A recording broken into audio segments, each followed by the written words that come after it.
Hello, Search here for the Backyard Driving Range. Got a really interesting, I guess we're going to call this a comment more than a question. And it really brings up a great point about balance, especially into the finish. And it comes from Steve Smith, and he says, I will never be able to get to a nice balanced finish consistently because of nerve damage in my left leg and foot. But apart from that, I find that my finish is never really near or beside my left ear, but well higher than that. And getting to that point beside my ear is almost part of the recoil and relax for me. None of that is intentional, but I just accelerate through the ball and toward the target so fast that to stop that momentum enough to let the arms fold and come toward my left ear would take quite a bit of effort and strain on myself. Okay, now I know Steve has brought an issue in here about the fact that he has nerve damage in his leg and his foot, and his forward foot, which could play a part in here. But I'm gonna give Steve a challenge because I know he likes challenges, and to anybody else who's probably got issues with weak ankle or a bad knee or a bad hip or whatever, that if you feel like you can't get to where you want to go, let's look at a couple things that may help us do that. First and foremost, I want you to always remember that I believe that in swinging a golf club, my surgism for that is I must swing the club does not swing me. In other words, I want to feel that this club is only moving because I make it move, and it only moves where I want it to go. I'm not holding on for life and the ride it's going to give me. It's going to go on the ride I want it to have. All right? So that means that we can't ever really swing at 100% power, because at that point you're out of control. It's just like driving your car. You have to know exactly how fast you can take that curve. You can start feeling the car slipping going through the curve. At some point, it's going to keep slipping and go right in the woods, and you can't stop it. Well, you don't ever want your golf swing to get to that because you're in total control of that. All right? So the first point is maybe we need to power down. A second point would be, I think that many of us who've been playing golf for over 20 years, we learned the concept that they wanted you to take a huge backswing turn and stretch and get your arms as wide as you can get it. And conversely, on impact, they wanted you to hit the ball, and they wanted you to stay low, stay down, and drive and keep everything going low and extend through the shot as long as you can. Well, either way, anytime you're stretching your arms out as far as you can go, I guarantee you're overturning and you're pulling your spine off the ball, which is now giving you balance problems. So if you're just swinging and hanging on too low through here, Steve, that could be one of the problems.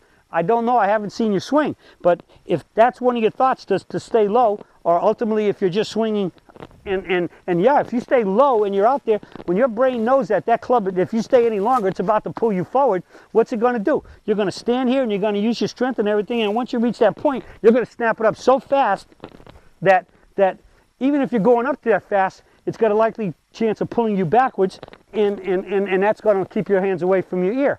So I think that maybe just a good issue would be to just think about hitting it and coming up a lot smoother and a lot smaller forward swing. So again, we just want to swing in this nice little oval here. Don't need to stretch thing out. Stretch muscles are actually going to start slowing down.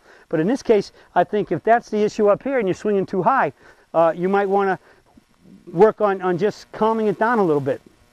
And so, because we can't swing at full power. Full power is out of control. And so, the other last thing has to be this. In many cases, the recoil and relax is somewhat in the same realm of force and speed that the club was going up. Because remember, we have, for every action, there's an equal and opposite reaction. So let's just say you were swinging at a very controlled swing, a speed, but as the clubs get longer and you come up fast enough, if you're not, when you get up here, if you were swinging maybe a little bit too high, swing instead, cut your swing, the height of your swing down, and let your arms start folding a little sooner to get to the ear, because it's like on that track I've talked about before. So you might have your track going up there too much, but either way, you have to make sure that when you come, there is no pausing or hesitating. When you hit that finish, boom, it comes down.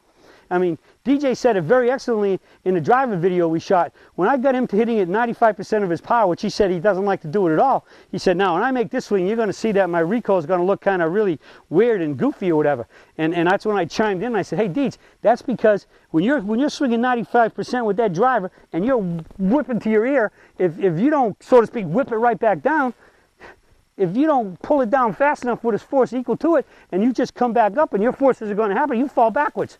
The momentum of going up into your shoulder with the club going this way will pull you backwards. So that could be another option.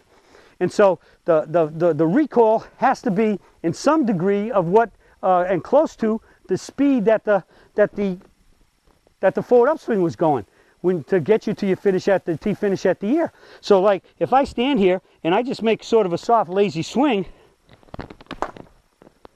I can have somewhat the same type of force and speed of my finish.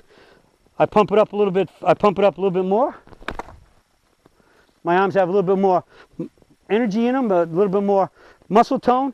The club gets recoiled quicker. I come in here for a normal swing. The arms are more energized and the recoil is more energized. So let's make sure that your recoil matches your upswing speed. And I think you'll find that you have, everybody will start getting better balance to a good dynamically balanced T finish. And when you can get to a more dynamically balanced T finish every time, you start hitting it much more consistently solid and straight and help you shoot those lower scores. Well, that's it for the search for today, and I'll be talking to y'all again soon.